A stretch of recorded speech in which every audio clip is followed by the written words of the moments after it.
Have you ever wondered about the giants mentioned in the Bible? Who were they, where did they come from, and why did God have to destroy them? Today, we're diving deep into one of the most mysterious and debated topics in biblical history, the Nephilim. The story starts in Genesis chapter 6, right before the account of the Great Flood.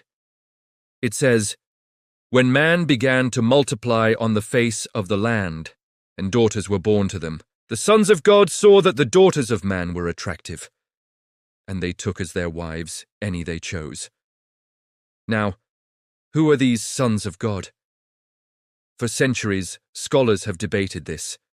Some believe they were righteous men from the lineage of Seth, while others, and this is where it gets intense, believe they were fallen angels. This interpretation suggests a shocking event: supernatural beings stepping out of their designated realm to interfere with humanity. These unions produced offspring unlike any seen before. The Bible calls them the mighty men who were of old, the men of renown. These were the Nephilim. The name itself, from the Hebrew root naphal, means to fall, which has led many to call them the fallen ones. Imagine a world where beings of immense power and size roamed the earth. Ancient texts, not just the Bible, are filled with stories of giants and demigods. Could these be echoes of the Nephilim? The Book of Enoch, an ancient text not included in the standard biblical canon but referenced in the New Testament, gives a much more detailed and chilling account. It names the leaders of these fallen angels, called the Watchers, who descended to Mount Hermon and swore an oath to corrupt humanity.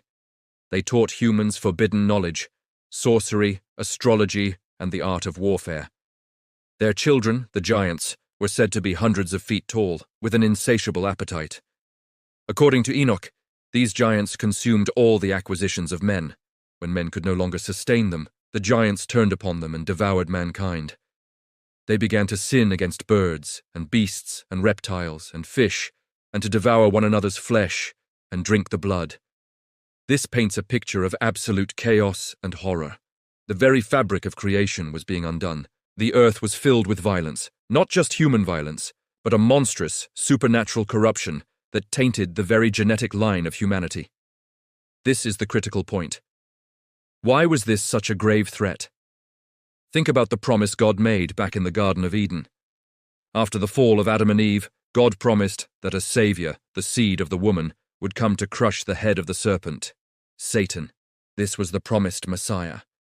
Many theologians believe the entire goal of the fallen angels and the creation of the Nephilim was a satanic plot to corrupt the human bloodline. If the human genome was polluted with angelic DNA, could a pure human savior even be born? It was a strategic, spiritual attack to prevent God's plan of redemption. The world had become irredeemably corrupt. Genesis 6 says, "The Lord saw that the wickedness of man was great in the earth, and that every intention of the thoughts of his heart was only evil continually. And the Lord regretted that he had made man on the earth, and it grieved him to his heart." This wasn't just about people being bad. It was a deep genetic and spiritual contamination. The line of Adam was almost completely tainted. So, God found one righteous man, Noah, whose lineage was perfect in his generations. This could mean not just morally upright, but genetically pure, untainted by the Nephilim corruption. The flood, therefore, wasn't just a punishment. It was a divine act of cleansing. It was a cosmic reset button. A painful but necessary surgery to save humanity from total self-destruction and to preserve the messianic line. God had to wash the world clean of this monstrous hybrid race to make a fresh start with Noah and his family. But did the story of the giants end there? Amazingly, it seems it didn't. After the flood, in the book of Numbers, when the Israelite spies go to scout the promised land of Canaan, what do they find? They report back in terror saying, "And there we saw the Nephilim, the sons of Anak, who come from the Nephilim.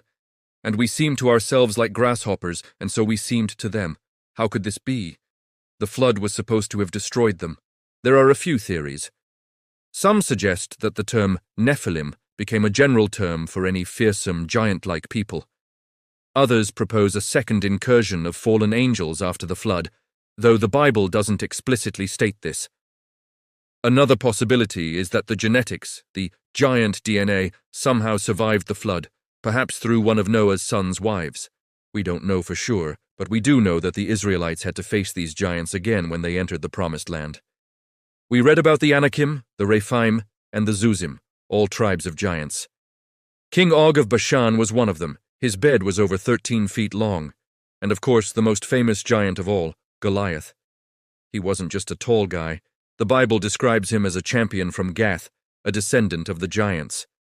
When David, a young shepherd boy, faced Goliath, it was more than just a battle of size. It was a continuation of this ancient spiritual war. It was the seed of the woman against the remnant of the corrupted seed. David's victory wasn't just a military one. It was a spiritual triumph, reaffirming God's power over the forces of darkness. Eventually, the Bible tells us that the last of these giants were wiped out by David and his mighty men. The threat was finally neutralized. This entire saga, from Genesis to the time of David, reveals a hidden layer of spiritual warfare playing out on the stage of human history. It shows the lengths the enemy will go to thwart God's plan, and the even greater lengths God will go to protect and redeem his creation. It's a story of corruption, cosmic rebellion, and ultimately divine rescue. The Nephilim are a stark reminder that our reality is more complex than what we see, and that a battle has been raging for the heart of humanity since the very beginning. What do you think? Were the sons of God fallen angels? Was the flood a direct response to the Nephilim? Let me know your thoughts in the comments below. This is a deep topic, and it shows how fascinating and complex the biblical narrative truly is. Thanks for watching, and if you enjoyed this journey into the mysteries of the Bible, be sure to like, subscribe, and hit that notification bell so you don't miss our next video. See you then.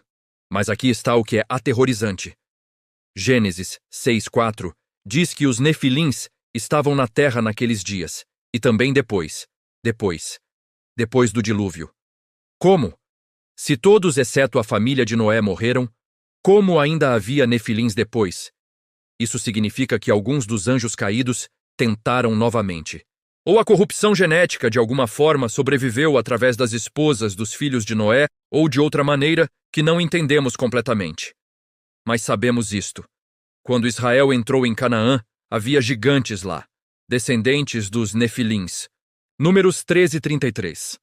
Também vimos ali os Nefilins, isto é, os filhos de Anak, que são descendentes dos Nefilins. Éramos aos nossos próprios olhos como gafanhotos, e assim também o éramos aos seus olhos. Gafanhotos. Esses seres eram massivos. E Deus ordenou a Israel: destruam-nos completamente. Deuteronômio 20:16-17. Nas cidades destas nações, nada que tenha fôlego deixarás com vida, antes destruirás totalmente. Por quê? Porque essa não era guerra comum. Era a continuação da guerra espiritual. Era Deus terminando o que começou com o dilúvio. Era a eliminação das últimas armas de Satanás na terra. Pense em Golias, 1 Samuel 17:4. Saiu do arraial dos filisteus um campeão, cujo nome era Golias, de Gate, que tinha de altura 6 côvados e 1 palmo, quase 3 metros de altura. E ele tinha irmãos gigantes, de 1 Samuel 21:16-22. Esses eram os últimos vestígios dos Nefilins. E Deus levantou Davi, um menino com uma funda, para derrotá-los. Por quê? Para mostrar que a vitória não vem através de força sobrenatural maligna, vem através da fé em Deus. Agora, aqui está a pergunta crucial. Por que isso importa para você hoje? Porque a guerra continua. Os Nefilins foram derrotados. Mas Satanás não parou. Ele apenas mudou de tática. Ele não pode mais criar híbridos físicos. Os anjos responsáveis estão acorrentados. Mas ele pode fazer guerra espiritual. Ele pode atacar. Ele pode oprimir. Ele pode usar os mesmos princípios que usou com os Nefilins. Efésios 6:12. Porque a nossa luta não é contra o sangue e a carne, e sim contra os principados e potestades, contra os dominadores deste mundo tenebroso, contra as forças espirituais do mal nas regiões celestes, principados, potestades, dominadores, forças espirituais. Isso é hierarquia militar. Isso é estratégia organizada. Assim como os Nefilins eram os comandantes do exército de Satanás na Terra, agora há forças demoníacas organizadas atacando você. Como eles atacam? 3 maneiras principais, exatamente como fizeram nos dias dos Nefilins.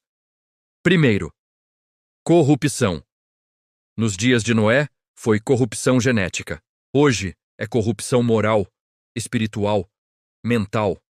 Satanás tenta corromper sua mente com pensamentos impuros, corromper seu coração com desejos malignos, corromper suas crenças com doutrinas falsas, corromper sua família com divisão. O objetivo é o mesmo: fazer você menos do que Deus criou você para ser. Segundo, intimidação. Os Nefilins eram gigantes, intimidadores, faziam as pessoas se sentirem como gafanhotos. Satanás usa a mesma tática hoje. Ele faz seus problemas parecerem gigantes. Ele amplifica seus medos. Ele faz você se sentir pequeno, fraco, impotente. Ele quer que você olhe para seus desafios e diga: eu não posso vencer isso, é grande demais. Terceiro, violência. Gênesis 6:11 diz: a terra estava corrompida à vista de Deus e cheia de violência. Os Nefilins espalhavam violência. Hoje, Satanás espalha violência através de ataques espirituais. Ataques contra sua paz, ataques contra sua saúde, ataques contra seus relacionamentos, ataques contra seu propósito. É guerra. Então, como você vence? Da mesma forma que Deus venceu os Nefilins, primeiro, reconheça a realidade. Pare de fingir que a batalha não é real. Ela é. Você tem inimigos espirituais. Eles têm estratégias. Eles estão organizados e eles querem destruí-lo. 1 Pedro 5:8. O diabo, vosso adversário, anda em derredor, como leão que ruge procurando alguém para devorar. Reconheça isso. Segundo, coloque a armadura. Efésios 6:13-17 nos dá uma armadura completa de Deus. Cinturão da verdade, couraça da justiça, calçado do evangelho da paz, escudo da fé, capacete da salvação, espada do Espírito. Isso não é simbólico, é real. Proteção espiritual. Use-a diariamente. Terceiro, lute com as armas certas. 2 Coríntios 10:4. Porque as armas da nossa milícia não são carnais, e sim poderosas em Deus, para destruir fortalezas. Quais armas? Oração. Palavra de Deus. Nome de Jesus. Sangue de Cristo. Autoridade do Espírito Santo. Essas são as armas que destroem fortalezas demoníacas. Deixe-me contar uma história real. Conheço um pastor chamado Marcos. Ele estava plantando uma igreja e enfrentou oposição intensa. Ataques financeiros, ataques familiares, ataques à saúde. Tudo ao mesmo tempo. E ele me disse: pastor, sinto que estou enfrentando gigantes, como Davi enfrentou Golias. E eu disse a ele: você está. Mas lembre-se, Davi não venceu Golias com a espada de Golias. Ele venceu com uma pedra pequena, mas lançada com fé em Deus. E Deus a dirigiu perfeitamente ao alvo. Marcos começou a orar diferente. Não orações longas e elaboradas, orações simples, mas cheias de fé. Em nome de Jesus, eu resisto a este ataque. Pelo sangue de Cristo, esta fortaleza é derrubada. Espírito Santo, lute por mim. E sabe o que aconteceu? Um por um, os ataques foram derrotados. As finanças se estabilizaram. A família se restaurou. A saúde voltou. Por quê? Porque ele lutou com as armas certas. Ele reconheceu que era guerra espiritual, e ele usou a autoridade que Cristo lhe deu. Isso é o que os Nefilins nos ensinam. A batalha é real, mas a vitória também é real. Porque temos um Deus que derrota gigantes, que destrói os exércitos de Satanás, que preserva seu povo, que cumpre suas promessas. Agora, deixe-me falar sobre algo importante. Jesus falou em Mateus 24:37. Pois assim como foi nos dias de Noé, também será a vinda do Filho do Homem. Como era nos dias de Noé? Nefilins, corrupção, violência, invasão demoníaca. E Jesus diz: será assim novamente antes de seu retorno. Estamos vendo sinais disso? Sim. Aumento na atividade demoníaca. mais pessoas experimentando opressão espiritual, mais violência, mais corrupção, mais ataques coordenados contra a igreja. Isso não é coincidência. É profecia se cumprindo. Os últimos dias serão como os dias de Noé, e precisamos estar preparados. Como nos preparamos? Permanecendo fiéis como Noé. Noé andava com Deus. Gênesis 6:9. Ele manteve sua integridade espiritual em meio à corrupção total. Ele construiu a arca mesmo quando ninguém acreditava. Ele obedeceu a Deus mesmo quando parecia loucura, e Deus o preservou. Você pode ser preservado também. Não importa quão intensos sejam os ataques, não importa quão grandes pareçam os gigantes, não importa quão coordenado seja o assalto do inimigo, Deus é maior, Deus é mais forte, e Deus vence.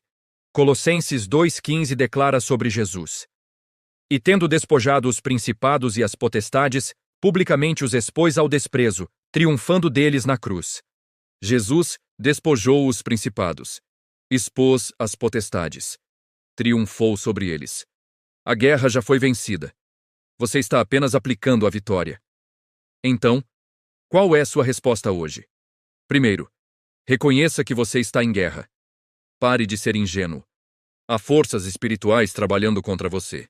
Segundo, equipe-se com a armadura de Deus. Use-a diariamente. Terceiro, lute usando as armas espirituais. Oração, palavra, nome de Jesus, autoridade em Cristo. E quarto, confie. Confie que o Deus que destruiu os nefilins com o dilúvio, o Deus que derrubou os gigantes em Canaã, o Deus que deu vitória a Davi sobre Golias, o Deus que na cruz derrotou principados e potestades. Esse mesmo Deus está lutando por você. Deixe-me fechar com uma oração de guerra. Onde quer que você esteja, respire fundo e ore comigo. Pai Celestial, obrigado porque Tu és um Deus guerreiro. Obrigado porque Tu destruíste os nefilins. Obrigado porque Tu derrotas gigantes. Obrigado porque através de Jesus Tu triunfaste sobre principados e potestades. Agora eu clamo por essa mesma vitória na minha vida. Em nome de Jesus, eu resisto a todo ataque do inimigo. Pelo sangue de Cristo, eu derrubro toda fortaleza demoníaca. Através do Espírito Santo, eu recebo o poder para vencer. Coloco a armadura de Deus, pego as armas espirituais e declaro que maior é aquele que está em mim do que aquele que está no mundo. Lute por mim, Senhor. Derrote meus inimigos espirituais. Preserve-me como preservaste Noé. Dê-me vitória como deste a Davi. Em nome de Jesus, amém. Amigo, você está em guerra, mas você não está sozinho. E você não está indefeso. Você serve o Deus que derrota gigantes. Então levante-se, coloque sua armadura, pegue suas armas e lute, porque a vitória já é sua em Cristo Jesus. Se esta mensagem o despertou para a realidade da guerra espiritual, inscreva-se, porque estamos expondo as táticas do inimigo e equipando você para vencer. Próxima vez, vamos explorar outro mistério. Quem era o anjo do Senhor no Antigo Testamento? Por que ele aparecia como homem? E o que isso revela sobre a natureza de Cristo? Você não vai querer perder. Até lá, lembre-se, a batalha é do Senhor. E ele nunca perdeu uma guerra. Permaneça firme, lute bem, confie nele.